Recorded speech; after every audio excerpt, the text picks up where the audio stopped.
Grace, will you marry me? Oh, I don't know what to say. Just say yes. Before I begin, let me ask you something. Have you ever laughed at someone only to later realize they were the strongest person in the room? I once watched a woman kneel on a marble floor, in her uniform, in front of wealthy guests.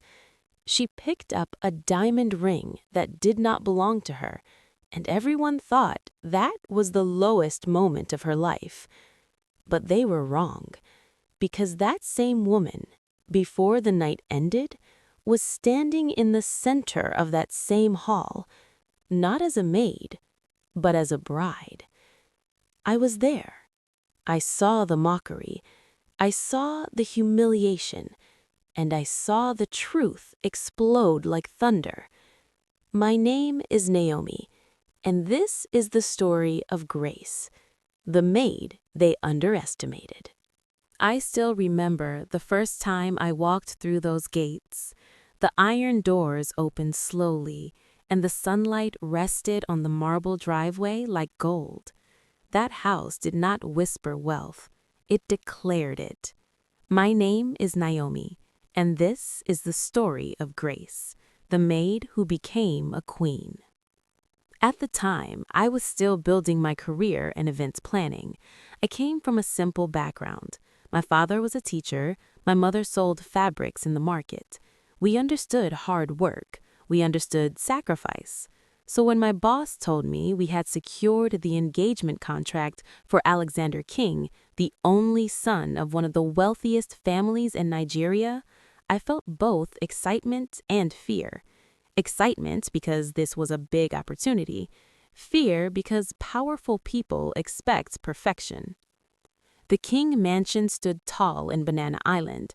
White pillars, shining glass, imported flowers replaced every morning. Even the air inside felt controlled and careful. And that was the first day I saw her, Grace. She carried a tray through the hallway with quiet precision. Brown uniform, white apron, simple hairstyle, no jewelry except small earrings. But there was something about her calmness. She did not rush, she did not shrink, she simply existed with dignity. The other staff were not kind to her. They mocked her softness, they laughed at her silence, they said she acted too proud for a maid. I watched, and I said nothing. 3 days before the engagement, Vanessa Blake arrived. She walked in with red heels that echoed against the marble floor. Her perfume filled the hallway before her voice did. Grace was cleaning near the staircase. Suddenly, Vanessa stopped. "Are you blind?" she snapped. Grace apologized immediately, but Vanessa stepped closer. "You people don't understand class," she said loudly. Some guests nearby laughed. Then Vanessa removed her engagement ring. She held it up like a trophy. "Do you even know how much this costs?" Grace lowered her eyes. Vanessa dropped the ring on the wet floor. "Pick it up." Everything became silent. Grace bent down slowly, in her uniform, in front of everyone. I felt my chest tighten, but I stayed quiet. Grace picked up the ring gently, wiped it carefully, and handed it back. "Thank you, ma'am." Her voice was steady. That was strength, not weakness. That evening, I found Grace sitting behind the kitchen area during her short break. She was eating bread and tea quietly. I surprised myself by sitting beside her. "You don't get angry?" I asked. She smiled softly. "Anger is expensive, and I cannot afford to lose myself." Her words stayed with me. Later that night, I saw something unexpected. Alexander walked into the garden where Grace was arranging flowers. He called her by name. Grace. Not Maid, not you. Grace. Their eyes met. There was history there. Something unspoken. Vanessa interrupted from the balcony, but the tension had already been planted. The night of the engagement arrived. The mansion glittered under chandeliers. Politicians, business tycoons, celebrities. Vanessa stood beside Alexander, smiling like victory was already hers. Grace moved quietly among guests serving drinks, invisible. Then Alexander took the microphone. He looked serious, not joyful, not excited, serious. "Before we continue," he said, "I must share something." The room grew still. "My heart has never belonged to Vanessa." Gasps filled the hall. Vanessa froze. Alexander began to tell a story. Years ago, he had been kidnapped, beaten, left wounded. One person saved him, a nurse trainee. She hid him, treated his wounds, refused his money. She said, "Live well, that is enough." Then he said her name, Grace. Whispers spread. He called her forward. She walked slowly, still in her uniform. Vanessa protested. Guests murmured, but Alexander knelt down. He said, "She once refused to marry me. She believed she was too poor for my world, so I brought her into my world quietly to see if wealth would change her. It did not. She remained kind, even when she was mocked, even when she was humiliated." He held out a ring. "Grace, will you be my wife?" Tears filled her eyes. "I never wanted your money," she whispered, "only your heart." She said yes, and the room changed. The days after were chaotic. Media headlines exploded. Billionaire heir marries Maid. Some called her lucky, others called her manipulative. But Grace did not fight back.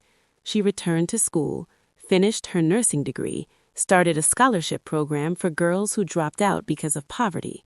She still greeted cleaners by name. She still thanked security guards. One afternoon, I apologized for staying silent. She looked at me gently. Fear makes people quiet, but growth makes them speak. That day changed me. Grace did not become powerful when she married wealth.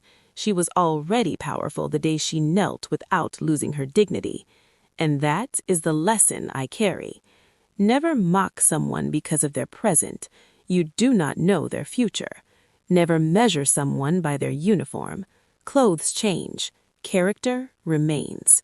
I saw it happen with my own eyes, and it changed me forever. If this story touched your heart, tell me in the comments. Have you ever been underestimated?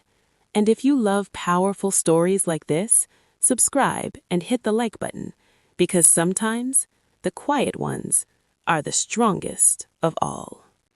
This story is not just about a maid and a billionaire heir. It is about you. It is about how you treat people. It is about the choices you make when no one is watching.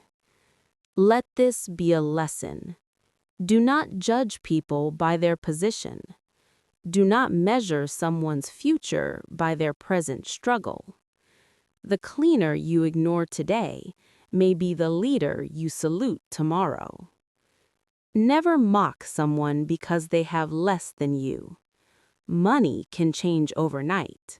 Status can disappear in a moment. But character stays. Do not let wealth make you proud, and do not let poverty make you ashamed. Both are seasons. Both can change. What should not change is your heart. If you see someone being humiliated, do not stand there in silence. Silence protects the wrong side. Courage may feel uncomfortable, but it builds integrity. Choose courage. Choose kindness. Choose dignity. Do not throw words like stones. Words wound deeper than we think. Do not use your success to make others feel small. Lift people. Encourage people. Respect people. And if you are the one being mocked, do not let bitterness enter your heart. Hold your dignity. Hold your peace. Your current season is not your final chapter. Stay humble when you rise. Stay grateful when you win. And remember this: power is not in how loudly you speak. Power is in how well you control yourself. Treat everyone with respect, not because they are rich, not because they are powerful, but because you are. Let your character be stronger than your circumstances. Let your kindness be louder than your pride. And never forget, the person you look down on today may be the one life is preparing to honor tomorrow. Choose wisely, because every action leaves a mark, and every choice reveals who you truly are.